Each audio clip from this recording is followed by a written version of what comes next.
Hello everyone, देखना शुरू कर चुके हैं आप अपना चैनल साइंस क्लासेस। आज हम लोग पढ़ने जा रहे हैं फिजिकल प्रॉपर्टीज ऑफ किसकी, हैलो एल्केन्स और हैलो एरिन्स की। फिजिकल प्रॉपर्टी को हिंदी में हम अगर बात करें तो भौतिक गुण के नाम से जानते हैं। अब अगर हम बात कर रहे हैं भौतिक गुणों की, तो भौतिक गुण क्या होते हैं?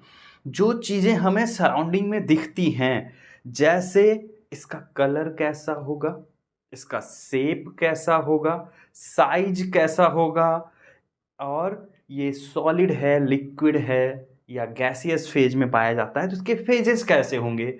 अगर फेजेस हैं तो इनके बॉइलिंग पॉइंट क्या होंगे, मेल्टिंग पॉइंट क्या होगी, डेंसिटी क्या होगी, ये किसी चीज़ में घोले जाएंगे तो सॉलिबिलिटी क्या होगी, घुलेंगे कि नहीं घुलेंगे।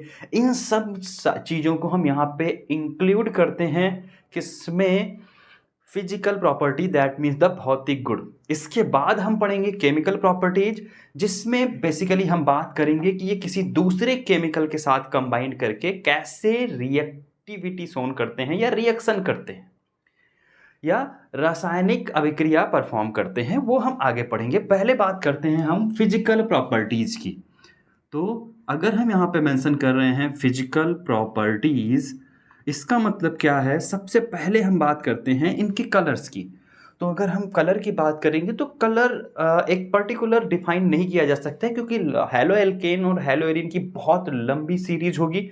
अब स्टार्टिंग के जो सीरीज या कॉम्प्लेक्स हैं, जैसे हैलो एल्केन ग्रुप है जिसमें हम बात करें मिथाइल क्लोराइड की, तो मिथाइल क्लोराइड या इस तरह के जो सिंपल सब्सटेंसेस हैं ये क्या होते हैं, अडरलेस देखने को मिलेंगे। लेकिन जैसे जैसे हम बढ़ते जाते हैं हायर सीरीज में, लाइक अगर हम बात करें बेंजीन रिंग के साथ, तो ये एरोमेटिक कंपाउंड है, इनके पास अपनी क्या गुड स्मेलिंग होती है। तो कहाँ से ये स्मेलिंग, नॉन स्मेलिंग कंडीशन से कहाँ पे गुड स्मेलिंग कंडीशन तक ये पहुंच जाते हैं, एरोमा तक, तो स्मेल के बिहाफ पे। लेकिन मेनली हम यहाँ पे बात करते हैं इनके बॉइलिंग पॉइंट की और मेल्टिंग पॉइंट की। तो दोनों को हम एक साथ पढ़ रहे हैं यहाँ पे, boiling point and melting point. Boiling point और मेल्टिंग पॉइंट के केस में ये देखने को मिलेगा कि ये जो कंपाउंड्स होते हैं बेसिकली, जैसे haloalkane R X group से जुड़ता है, हमको पता है इनके बीच में क्या होता है, पोलराइजेशन होता है, या स्लाइटली पॉजिटिव और या स्लाइटली नेगेटिव आयन की तरह बिहेव करते हैं। तो इनके बीच में एक फोर्स वर्क करता है, डाइपोल डाइपोल अट्रैक्शन। और जब हम बात करते हैं इन डाइपोल अट्रैक्शन की, तो इसके अलावा हैलोजन जो कि सिंगल बॉन्डेड होता है, और wonder wall force of attraction work करता है इनके बीच में। और सीरीज में जैसे हम ऊपर से नीचे जाते हैं, लाइक अगर हम बात करें क्लोरीन के साथ फ्लोरीन, फ्लोरीन पहले आएगा, फ्लोरीन, क्लोरीन, ब्रोमीन और आयोडीन। तो ऊपर से जब नीचे आते हैं तो क्या होता है, इनका एटॉमिक साइज बढ़ता है।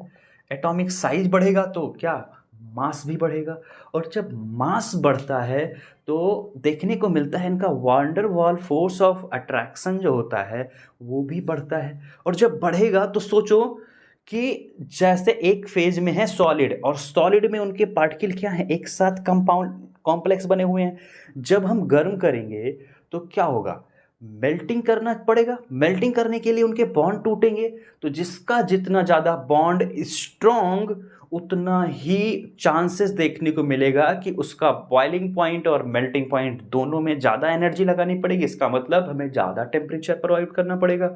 तो यहाँ पे एक केस देखने को मिलता है, अगर एल्किल ग्रुप सेम हो तो आर आई यानी कि आयोडाइड ग्रुप, इसका बॉइलिंग पॉइंट और मेल्टिंग पॉइंट दोनों आर बी आर से ज़्यादा होगा। और आर बी आर यानी कि एल्किल किसके साथ, आर सी एल के साथ, और फिर आर एफ का सबसे कम देखने को मिलेगा। एक चीज़ ध्यान रखना, यहाँ पे जो आर है ये सेम होना चाहिए, मतलब अगर मिथाइल मिथाइल मिथाइल की बात कर रहे हैं तो मिथाइल मिथाइल मिथाइल ही होना चाहिए। अदरवाइज जैसे हम क्या करेंगे, कंपाउंड या कार्बन नंबर बढ़ाते हैं, more carbon more BP and MP, यहाँ पे हम ये डायरेक्टली प्रोपोर्शनल मेंशन कर देते हैं, BP and MP is directly proportional to the number of carbons. क्योंकि अब कार्बन्स बढ़ेंगे तो क्या हो जाएगा, मास बढ़ता जाएगा, और मास बढ़ता जाएगा तो wonder wall force of attraction और डाइपोल डाइपोल मूवमेंट दोनों में क्या इंक्रीमेंट देखने को मिलेगा, बढ़ोतरी देखने को मिलेगी। और जब बढ़ेंगे तो नंबर ऑफ कार्बन बढ़ने के साथ साथ पीपी और एमपी बढ़ जाएंगे। तो अगर उस केस में क्या है, आयोडीन और ब्रोमीन ही है, यानी कि C2H5Br है और CH3I है, तो इसके हिसाब से तो I को ज़्यादा होना चाहिए था। लेकिन किसका, Br के साथ 2 कार्बन की चेन है तो चेन ही बढ़ गई, तो अब बॉइलिंग पॉइंट इसका ज़्यादा हो जाएगा।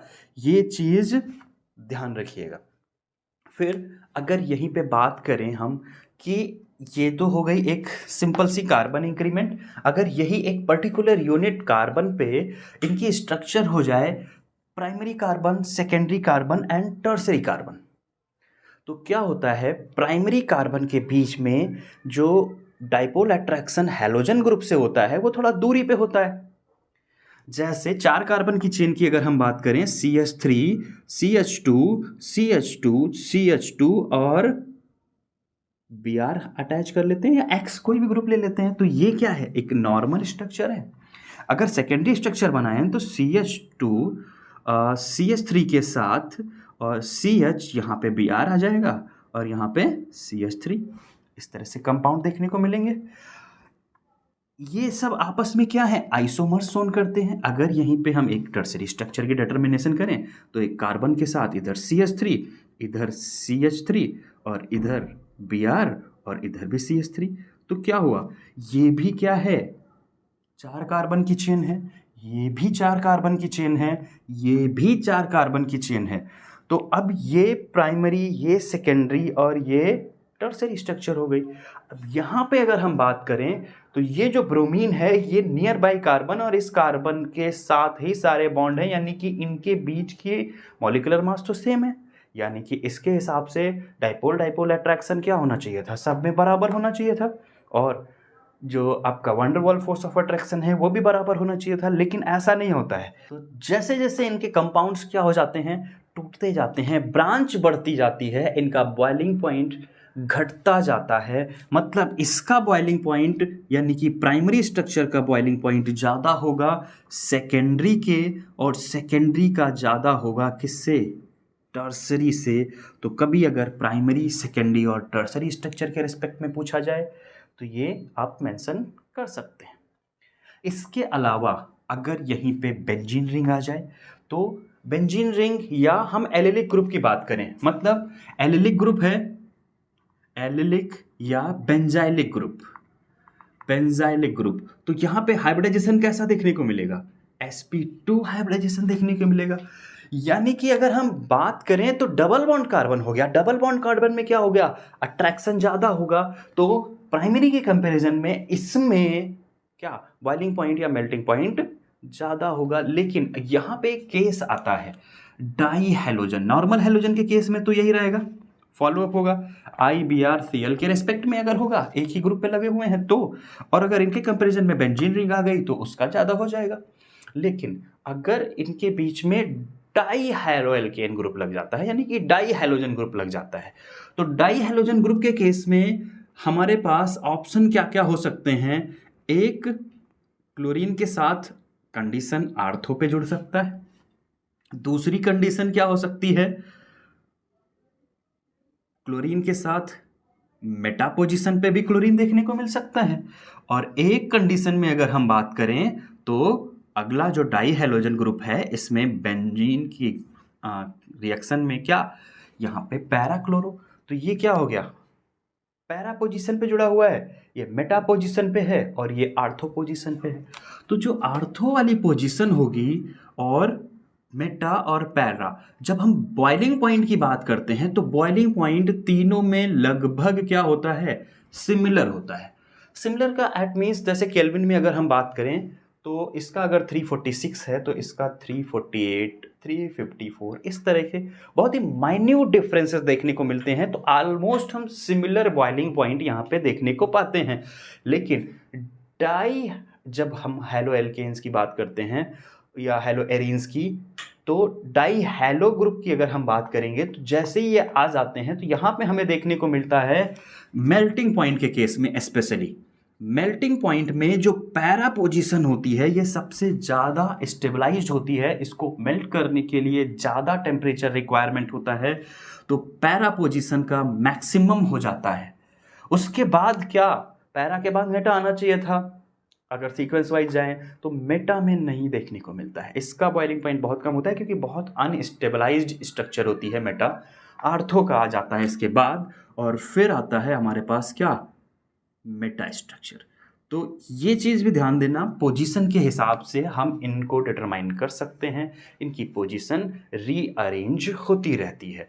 तो ये तो बॉइलिंग पॉइंट थे। नॉर्मल अगर हम बात करें बॉइलिंग और मेल्टिंग से थोड़ा सा इतर हटके, कि जैसे हमारे पास अगर कंपाउंड है लो कार्बन सीरीज का, जैसे मिथाइल आयोडाइड है, इथाइल ब्रोमाइड है, मिथाइल क्लोराइड है, तो ये नॉर्मल स्ट्रक्चर में गैसियस फेज में पाए जाते हैं। लेकिन जैसे कार्बन नंबर बढ़ता जाता है, ये लिक्विड फेज में हायर कार्बन सीरीज के साथ ये लिक्विड फेज में, सॉलिड फेज में तो बहुत कम देखने को मिलते हैं, बट हाँ सॉलिडिफाइड इनको किया जा सकता है। फिर मेल्टिंग पॉइंट और बॉइलिंग पॉइंट से बाद में अगर बात करें तो अगला पॉइंट हमें यहाँ पे देखने को मिलता है डेंसिटी। अब हमें यहाँ पे ऐसा बिल्कुल नहीं लगता है कि डेंसिटी के बारे में बताने की ज़रूरत है। डेंसिटी का मतलब क्या होता है, एक पर्टिकुलर गिवन यूनिट वॉल्यूम में जितने नंबर ऑफ पार्टिकल्स प्रेजेंट होंगे या पर्टिकुलर एरिया में जितने मॉलिक्यूल्स प्रेजेंट होंगे। तो मॉलिक्यूल्स प्रेजेंट मतलब क्या होगा मॉलिक्यूल्स का, कि जितने ज़्यादा कार्बन उतनी ज़्यादा डेंसिटी, या जितना भारी मॉलिक्यूल लाइक आयोडीन ब्रोमीन से भारी तो उसकी डेंसिटी भारी। ऐसे ही प्राइमरी सेकेंडरी टर्सरी स्ट्रक्चर की जब बात करेंगे तो भी डेंसिटीज़ क्या हो जाएंगी, वेरी करेंगी। कंबाइंड फॉर्म में होंगी तो टर्सरी स्ट्रक्चर ज़्यादा डेंसर हो जाएगी, सेकेंडरी कम, प्राइमरी।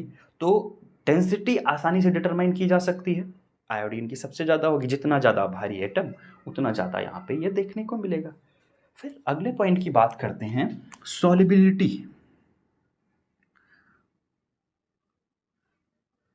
सॉल्युबिलिटी क्या होती है, इनकी ability to dissolve. Ability to dissolve is a called solubility. मतलब इनकी क्षमता कि ये घुल सकते हैं, घुल मिल सकते हैं, किसी के साथ कंबाइन कर सकते हैं। जैसे आप अपने सराउंडिंग में देखते होंगे कोई पर्सन ऐसा है कि जो जिस एनवायरनमेंट में जाता है, जहाँ जाता है वहीं पे जाके एक दूसरे के साथ घुल मिल जाता है, बहुत ही फ्रेंडली नेचर होता है। और कुछ लोग ऐसा नहीं होते हैं। हालांकि ऐसा ये मतलब नहीं होता है कि वो पर्सन बुरे होते हैं या ख़राब होते हैं, बट हाँ उनकी आदत नहीं होती है हर किसी के साथ घुल मिल जाने की। तो वो क्या करते हैं, खुद को अलग रखने की कोशिश करते हैं। ठीक वही काम यहाँ पे हम बात करते हैं हैलो एल्केन और एरीन्स के बारे में। ये कंपाउंड अच्छे होते हैं, अभी हम यूजेस पढ़ेंगे तो हम इनके कई सारे यूजेस पाएंगे जो बेनिफिशियल यूजेस भी होते हैं, लेकिन फिर भी ये आसानी से डिजॉल्व नहीं होते। हाँ जैसे अपने एक फ्रेंड सर्किल में जाएंगे या पुराने बैचमेट के साथ मिलेंगे तो क्या होगा, आसानी से खुशी खुशी घुल मिल जाएंगे। लेकिन ये किसी अजीब महफिल में, जैसे आप लोगों को कभी फील होता होगा, अपने पापा के साथ चले गए किसी पार्टी में, किसी फंक्शन में, तो वहाँ जाने के बाद क्या होता है, आप इधर उधर देखेंगे, टहलेंगे और लगेगा अरे क्या बोरिंग महफिल में आ गए हैं। वही कंडीशन इसकी होती है वाटर के साथ, कि जब ये पानी के पास जाता है तो क्या होता है, वहाँ पे जैसे आप फैमिली और फंक्शन में गए तो फैमिली के जो वहाँ पे गेस्ट आए हुए हैं वो आपस में एक दूसरे के साथ जुड़े हुए हैं। आप किसी के साथ सोच भी रहे हैं कि हम बातचीत करें या घुले मिलें, तो वो क्या है, जैसे वाटर है, इसके साथ जब हम बात करें CH3X नॉर्मल एक क्या है, हैलो एल्केन है। इसके बीच में जो आपका डाइपोल अट्रैक्शन होता है हाइड्रोजन बॉन्ड का, वाटर के बीच में HOH के बीच में जो हाइड्रोजन बॉन्डिंग होती है, ये कोवैलेंट बॉन्ड से बने होते हैं, ज़्यादा स्ट्रांग होते हैं। मतलब वो रिश्तेदार दूसरे के साथ जुड़ा हुआ इतना ज़्यादा है कि आपकी दखलंदाजी से उसकी सेहत में कोई फ़र्क नहीं पड़ता है। तो इसके हाइड्रोजन एटम इसके साथ डिजॉल्व नहीं कर पाते हैं, घुल मिल नहीं पाते हैं, इसलिए इनकी जो सॉल्युबिलिटी होती है ये बहुत कम होती है वाटर में। ठीक है, सॉल्युबिलिटी का बात यहीं पे खत्म होती है। क्वेश्चन पूछा जाता है why it is less soluble in the water, you can mention that the energy या the bonding energy in the water molecules is more than the haloalkane या alkyl group which is terms in the term of alkane group and halogen groups. Alkane और halogen के बीच की जो bonding है उसके comparison में HOH that mean the water molecule के बीच की बॉन्डिंग ज़्यादा स्ट्रांग होती है, इसलिए ये आसानी से टूटते नहीं, और जब टूटेंगे नहीं तो ये क्या होगा, अट्रैक्ट करेगा इनके कैटायन इनको, और इसका कार्बोकैटायन जो होता है इस ग्रुप के साथ हाइड्रोजन OH ग्रुप को अटैच करने की बजाय वापस से X को अट्रैक्ट कर लेगा और ये कंबाइंड नहीं हो पाते हैं। बाकी अगर हम बात करें ऑर्गेनिक सॉल्वेंट में, तो ये organic solvent like ether, acetone, इन सब में ये डिजॉल्व फॉर्म में आसानी से पाए जा सकते हैं। क्लोरोफॉर्म में भी डिजॉल्व किया जा सकता है इनको आसानी से, तो वहाँ पे हम इनके बारे में और डिटेल में मेंशन करेंगे। सॉल्युबिलिटी समझ में आ गई होगी। फिजिकल प्रॉपर्टी में इतना ही पूछा जाता है, बहुत ज़्यादा फिजिकल प्रॉपर्टीज़ इंपॉर्टेंट नहीं होती हैं, बट चीज़ें समझना आपको आनी चाहिए, क्योंकि गिव रीजन में इस टाइप के क्वेश्चन आ सकते हैं। अगर किसी तरह का कुछ डाउट लगता है या कुछ चीज़ें क्लियर नहीं है, या आपको लगता है कि कुछ मिस टाइपिंग हुई है या लिखने में कुछ समस्या आई है, या कुछ सजेशन देना चाहें, तो आपके सारे सुझाव आमंत्रित हैं। नीचे इंस्टाग्राम आईडी का लिंक दिया गया है, आप वहाँ पे क्वेश्चन भी पूछ सकते हैं, सजेशन भी। मिलते हैं अगले पार्ट में केमिकल प्रॉपर्टीज़ के साथ। अभी के लिए इतना ही।